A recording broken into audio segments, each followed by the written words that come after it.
Great. Thank you so much, everybody, for joining us today. My name is Tessa Archibald. I manage the Homes for Horses Coalition, and thanks for joining us for our webinar, Eco-Friendly Solutions for Equine Rescues. As many of you are members, I'm sure you're familiar with the mission of the Homes for Horses Coalition, but for those of you who aren't, I'll share a short introduction. The Homes for Horses Coalition has been active since 2007, when it started as a unique coalition to help horse rescues and ultimately help equines by ending horse slaughter. Today, the Homes for Horses Coalition is led by the Animal Welfare Institute and the American Wild Horse Campaign, and it has almost 500 members who are equine rescue directors, equine professionals, and equine advocates that are located all across the country. So as I mentioned, this webinar is being recorded, so if you need to hop off for any reason, no worries. You'll be able to catch up with it on the recording. Just keep yourself muted throughout the duration so that we can hear our lovely speaker today. But if you do have any questions, feel free to throw them in the chat, and we'll save a little time at the end to engage in a discussion. Our great speaker today is Megan Fellows. Megan is the founder of Carbon Hoofprint, a consulting and development company dedicated to creating sustainable change within the equestrian industry to lower the carbon hoofprint of our sport. By bringing together stakeholders in the equestrian industry and connecting them with practical and innovative solutions, Carbon Hoofprint makes it easier and faster for equestrian organizations to become sustainable businesses. And Megan is so generous, she came up with a wonderful presentation specifically catered to rescue organizations of all different sizes. So I'm really looking forward to these solutions today. And thanks so much, Megan, for joining us. Megan just got married, so everybody say congratulations. Thank you. I've got to go through the formal name change for it, but it was last week. It was a great event. And luckily I have a very supportive husband now who loves the horses as well. So excited for diving back in now after the wedding planning. But thank you, Tessa. I'm very excited. I have quite a few visuals to go through, I think, as just inspiration for people to think about all the different options and ideas there are for sustainability. And when it comes to sustainability, you might think of certain things that are kind of scary and expensive. Like I have this kind of more fancy barn with solar on it, but there are small things you can do with that. And then there's the everyday things that you can do at the barn just to help make a stand and improve your footprint. That's where Carbon Hoofprint came to be. Is it's just like we think about it as humans, but then how do we think about it with our horses and the activities that we do from a day-to-day basis? There we go. As I go through this, I want to encourage people to think about questions they have. I think at the end, I would love it to be interactive. I want to hear what you guys are thinking about as challenges you're seeing. Anything that I talk about, we can dive in more. So just think about questions that you have. And as I go through it, I really just want people to think about their strengths. I know that there are all types of barns of different sizes and shapes, and thinking about strengths. We're going to talk about solar, we're going to talk about energy, we're going to talk about recycling, and what are your strengths as a barn? Do you have a lot of land? Do you have a big roof? Do you have a really enthusiastic volunteer base? And how do you kind of use those different aspects to improve your sustainability? So little story, I think, context to share. I am diehard horse girl through and through. My sister, mom, and I all grew up riding. In the bottom left, you can see us doing the family class at the Upperville Horse Show.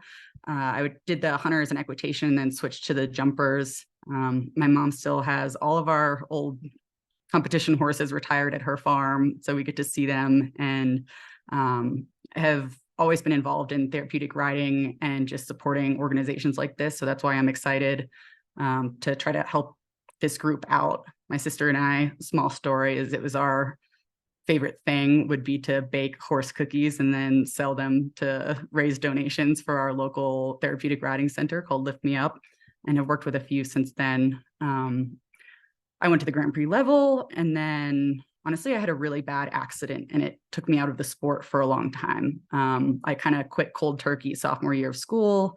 I was studying engineering, and then I switched to econ, but it was a little bit of a blessing in disguise that it brought me into this world of sustainability to focus on a career outside of riding. And at school, I started studying sustainability, I ended up working with a company called Greentown Labs in Boston, which was an incubator for clean tech startups. So they had 50 different startups that were working on everything from floating solar panels to water sciences and just innovations that really got me into thinking this is really cool. And I was inspired by all of the different entrepreneurs that were working on innovations there. I worked with National Geographic for 2.5 years. So I saw on the flip side of the innovation, it's like this whole group of people that are the National Geographic explorers that are working on conservation.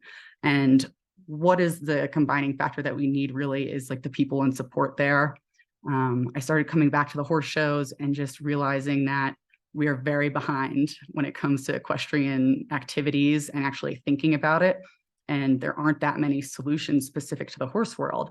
And it was a pet project for a while. I worked for a company called Pony App, and I just thought about the member base and how we could really activate that to do good for the equestrian world. So I started Carbon Hoofprint from there, thinking I've seen all these innovations that are happening outside of the horse world, and all that we need to do is start applying them to the horse world. So thinking about all the different things when it comes to horses, I think of, especially with the shows or barns, it's like a small circus that we have everything that comes with waste and energy that has to do with people, but then you also have horses and you have events and you have all of these different pieces that tie in. And how do we start to look at them and break them down from energy, water, waste are the really big factors. And I'll go into some solutions there. But just thinking about it as a whole, yes, some of the investments will take money, but then they will save you money over time. And then it's a simple matter of the things you might think of automatically. It's your recycling, it's your using a reusable water bottle, and things that you can encourage people that are just coming to the barn or your facility on a day-to-day basis. So here are some examples, especially with the horse world. We're encouraging the trend of trying to get more sustainable options, like when it comes to horse bedding, horse feed. What are we doing with the plastic bags that we unwrap for the shavings? And just thinking about the systematic solutions and getting groups like this to really work together towards encouraging all of our suppliers and vendors to work towards a more sustainable world, I think is something that I would love to push for, and I am pushing for, and think it's communities like this that can help kind of ask for it and bring those innovations in. Just to share some things that I've been working on with mainly venues and different barns. It's things that I talked about before. It's your renewables, it's hydro stations. These are some things that I implemented with the Winter Equestrian Festival. I've been leading their sustainability efforts down in Florida. So hydro stations, we did these seaweed straws and we're promoting them through the different sponsor channels. I'm working on a huge Manure to energy project, which is not something necessarily that is helpful for individual barns right now, but I see that as something in the future that hopefully these digesters that can take the manure and turn it into energy can be all around the country in future. They have them in Europe. We don't quite have them in the US yet. So that's something kind of just as a systematic and looking at geographical locations, people really have to band together to get those types of major solutions into play. So I'll run through some of these as it relates to us. And Tessa, I'm not sure if there's a chat function, but I just wanted to see if there are questions that people have and we can kind of collect them or just go. Yeah, definitely. So I can see the chat right now. Tia Okay. had a question about grants available for implementing sustainability solutions. Yes. And I can jump into that to 4 different topics that we have because they are kind of specific to mainly like solar and those bigger investments.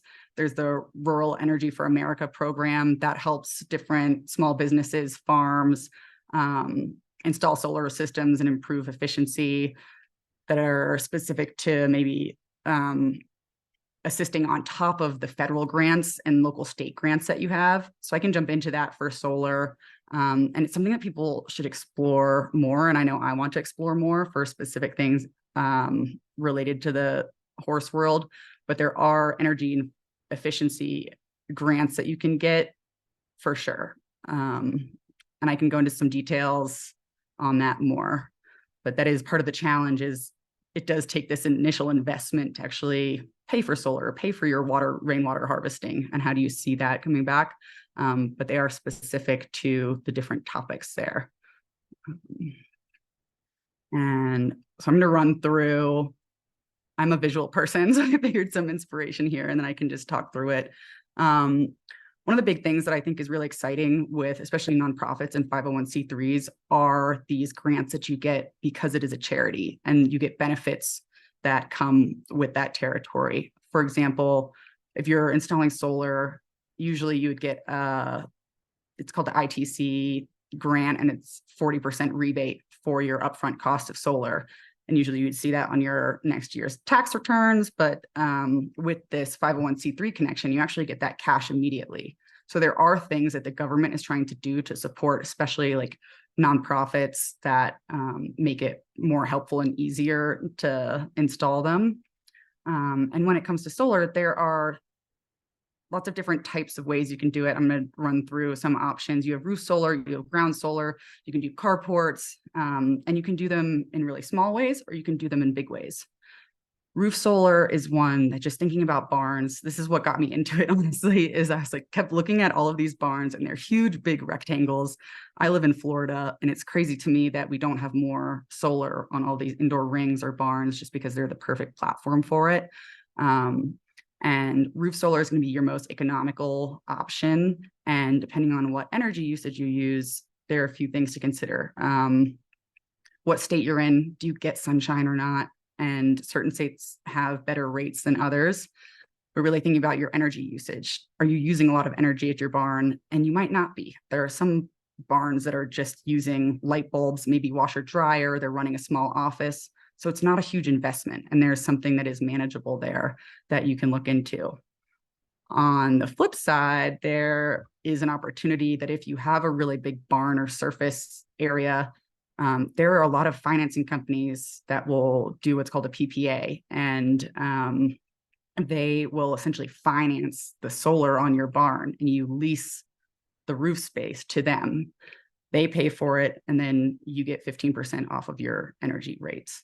It's called a power purchase agreement is the PPA. So that is one option. There are just so many ways that you can slice and dice it, that you can either be using solar to make your own barn net zero or carbon neutral, but then you can also be generating more than you need and putting that back into the grid and making money from it. So there's just a few different ways to be creative and think about the solar on your barn, and is it something that can be helping your bills or also even generating money? I can talk about costs a little bit too later, that it is a little bit dependent on your state for exact pricing and what your rates are. This one's really exciting to me, just thinking about this group especially, because land is really valuable, and land is something that you can use for your ground mounts, and you can either do that for yourself, similar to the roof solar. Use it if you don't want to put it on a barn, or you don't have a barn but you have land. There's the opportunity to use these solar benefits by installing the ground mounts. It's a little bit more expensive because they do have to be anchored in with concrete or different things to make sure they don't get blown away, or mainly for liability issues, hurt anything. And I have some pictures here just to give people an inspirational sense of what the options are. And agrivoltaics is this new one that I had not really known about, where you essentially can raise this ground mount solar to be placed above livestock. I have not seen it with horses, other than a few small examples. You can see it in the bottom right corners. But this is just to give an idea that even if you don't have a barn, you don't have something, you can use this on your land. And also with the roof solar that we mentioned, there are opportunities to lease your land to solar companies that will pay for this and actually pay you for leasing your land, and put this on the property. So again, I know like solar can seem really scary, that it's a big investment and you'll have to put money into it, but there are also these opportunities for other people to come in and lease your land. You have the benefits of getting the renewable power, but then also they will be paying you for your land. I have some numbers on that.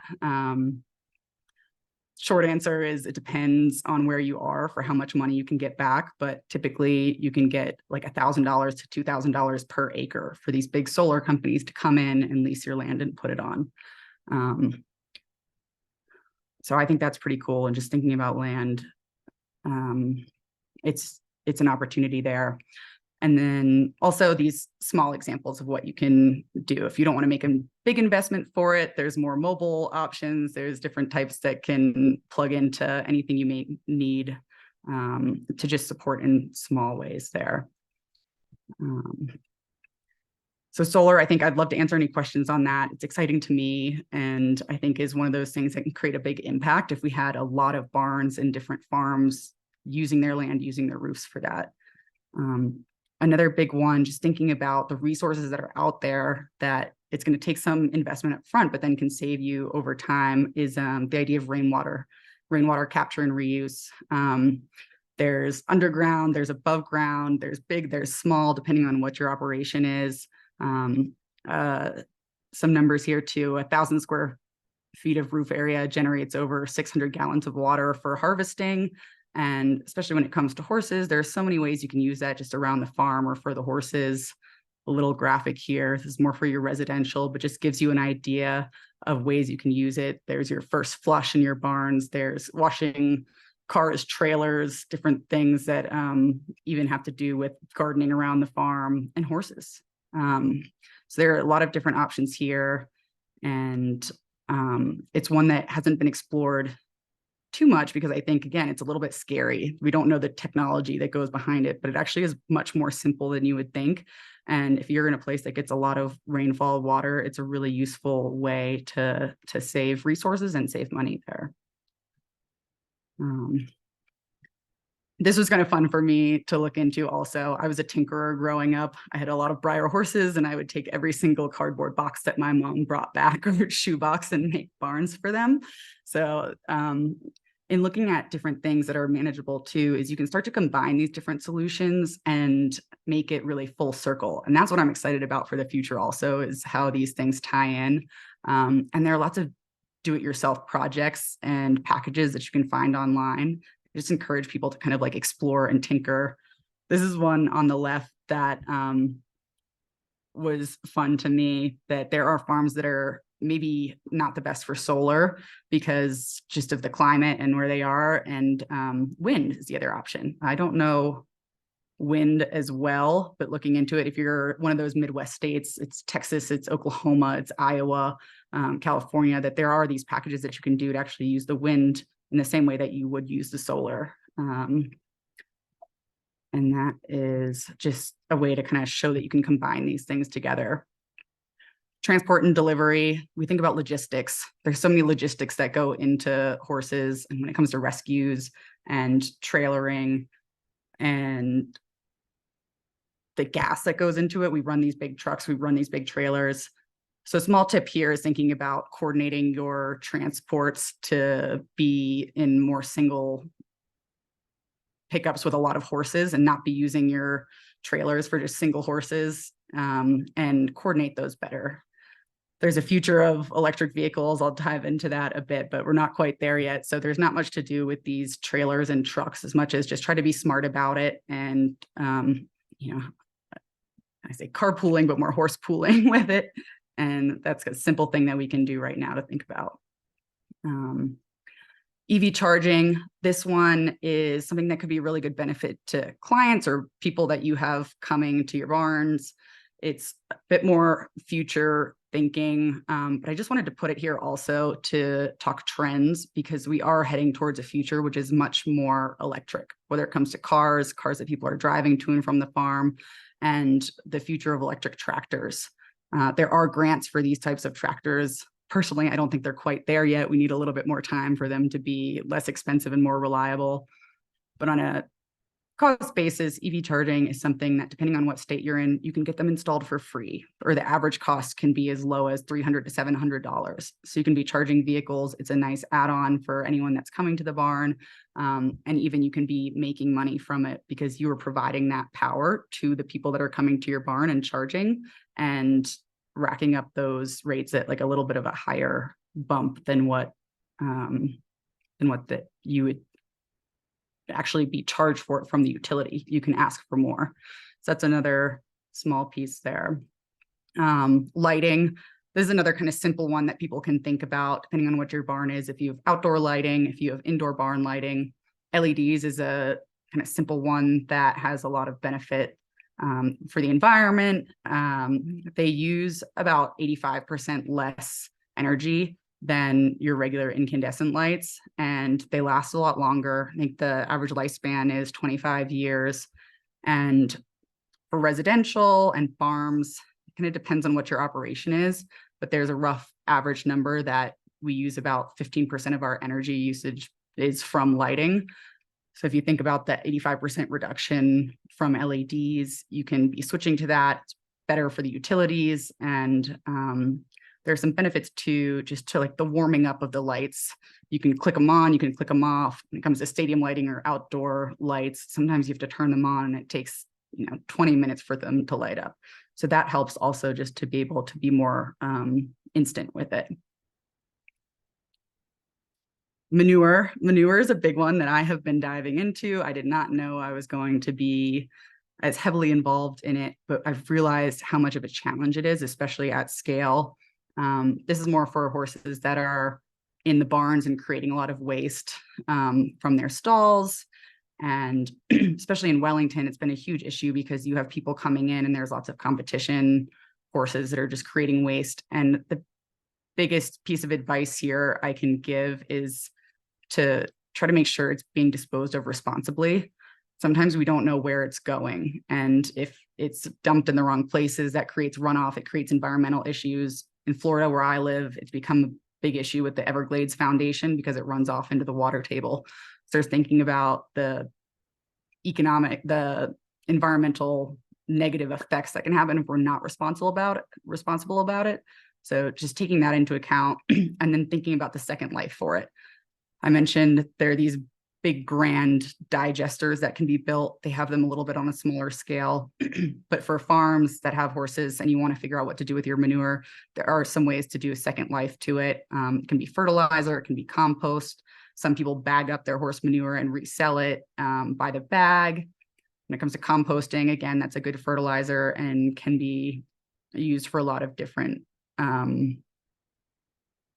there are just a lot of use cases for it. In Florida, people actually will take it and rebag it and sell it to the local government to use for their flower beds around the city, I think is what someone was doing. You do have to think about what your bedding source is. This is one that I'm really hoping we can foster a better community of acceptance for these alternative beddings, because that's one that people are trying to crack. We have these wood shavings and people are working on all types of mushroom bedding. There's alternative for bamboo and straw, and some of them break down better. So I will transparently say, I think those alternatives right now are expensive and they're looking for a community that will actually help them to be tried out. And it's a little bit different from what people know, but could use some support from the community there. Getting into, this is some of your basics that people think of, but it's a little bit harder to implement depending on the size and scale of your operation. And when it comes to waste recycling, we want to think about reducing the amount of waste we make, and then the waste that we do create, how can we dispose of it better? We can just have it all go into one big trash can. When it comes to horses, we do have a lot of products that are coming in. Cardboard's a big one, I know, for people. Just there's delivery that comes with that, and you can make money from these things. So cardboard, paper, plastics, I'd say look at your organization and see what waste you're creating, and you can separate that out, and it helps with the bottom line, because in most areas, if it's based on weight for your waste, there's a big reduction in the recycling price for what that weight is. So if you actually sort it out, then you can take that amount of weight from your landfill waste and you get a better rate for the recycling. And the big ones that I think of are, yes, your plastics, cardboard. You can bale up your cardboard and sell those bales for a certain price depending on where you are. Same thing with cans. And then there's the reuse aspect. This is one I didn't think that I would be getting into as much, but I have been in Florida. Is there's so much excess material at the barns that we have, and you can be creative to see who might want to use that. An example is in Florida, I created a partnership with the Winter Equestrian Festival with a local nonprofit called Resource Depot. and they support local artists in schools to give them discounted arts and crafts materials. And they are so gung-ho to be like, give us your baling twine, give us anything that's left over from the horse shows. And we've been taking all of the used sponsorship signage at the Winter Equestrian Festival. I should correct myself, not say all, because there's a lot of it, but we're trying to find new homes for these things that otherwise get thrown away. So the sponsorship signage, we make these big cardboard cutouts to go on the sides of the rings, and we've been able to pull those down, ship it to Resource Depot. They have a van that comes, and then they resell that at a low price to local schools. And now we've seen kids that are using that used sponsorship signage to create Mars rovers at their school science fairs. And I just think that's really cool. And there are lots of ways that you can do that with all types of things. And it's unique to you, whatever your waste is, but there are local organizations and different things that you can try to connect with and do pickups for. And it's just nice to give those things a new home and a second life. Plastics, this is a big one. It's a simple thing that people can do, whether you're someone that's at the barn or providing water for clients. It crushes me to see barn owners go to Costco and get all of these big cases of bottled water. And there are just some easy solutions for that, whether it's encouraging reusable water bottles, installing water fountains so that people can easily refill is something that's nice as well. Being a barn girl, I think we drank out of the hose a lot, so it might be okay. But this is just a nice benefit that you can give to people that helps encourage them to use a reusable water bottle versus those plastics. It's a simple awareness thing, and there are lots of different price points for these different fountains also. Alternatives, depending on what your operation is, it's just taking a look at your plastics, taking a look at your waste and seeing what are better options. I know sometimes this is something I'm trying to figure out right now, is that the more sustainable options are a bit more expensive. But what are the ones that are manageable for you? Just thinking about single-use plastics, your coffee cups that you're getting every day and using, can we improve those for something better? Can we be recycling them? So just think about your day-to-day usage and what can be improved.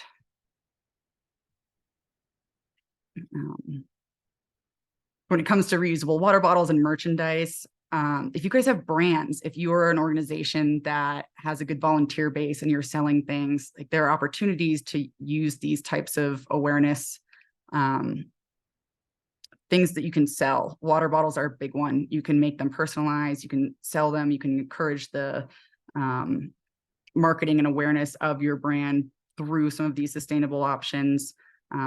Encourage your kids or sponsors or people that come out to have fun with it. I like these little bottles and have fun to make it their own. When it comes to these water bottles and products, you can also use them as kind of a fundraising tool. I think that you can get smart with it. You can put QR codes on it and raise awareness and share that message even further. So I just think about if you are spreading branding and awareness, are there some sustainable options that you can put in there too? Volunteers and staff. This is one that I think is awesome to get people excited about it and support. It could be in big ways, it could be in small ways. Staff apparel, we think of reuse, think of organics, think of things that can be a little bit better for the environment. And volunteers themselves are going to be your biggest advocates. And I think they'll be excited about these types of ideas. They're good brainstorm, people that can just give more and more and support. When it comes to volunteers, I think of kids. I think of giving kids the opportunity to advocate for the sustainability program that you might be working on too. They're eager to have internships or put it on their resume. So I think about kids and education and how you can use them to actually promote any type of sustainability mission you're using or implementing. And that comes to education too. So anything that you're putting in place, how do you educate your staff, your volunteers, people that are coming in? I know that's something I've been working with a lot too, that it's not just implementing these changes, but it's educating people to use them properly. I think about waste as the biggest one. It's one thing to put up your recycling signs, but there's the education that goes into encouraging people to use them properly and know how to. So it's just making sure people are aware and raising the right questions and answers for people. And I know I'm running through a lot here, so I'm happy to go get to other questions if people have them. But the overall idea of this, I think, with the sustainability is there's huge brand value that comes from it. I think overall, we are all horse people. We're all nature people. We care about the environment. We care about the health of our horses, and just that should be as pure as it can.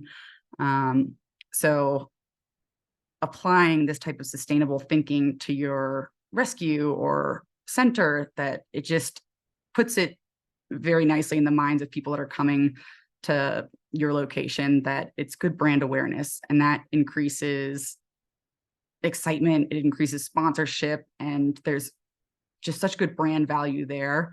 So I want to say it's hard to put a number to that as we talk about the different incentives for money that people can get, but the brand value you can receive from putting these sustainable solutions in is hard to compute. And with that, I know I kind of ran through a lot there, lots of other ideas, but I think I want to leave room for some questions and I can dive into some things, but I hope that covered a few different topics, and happy to answer questions or talk about anything a bit more.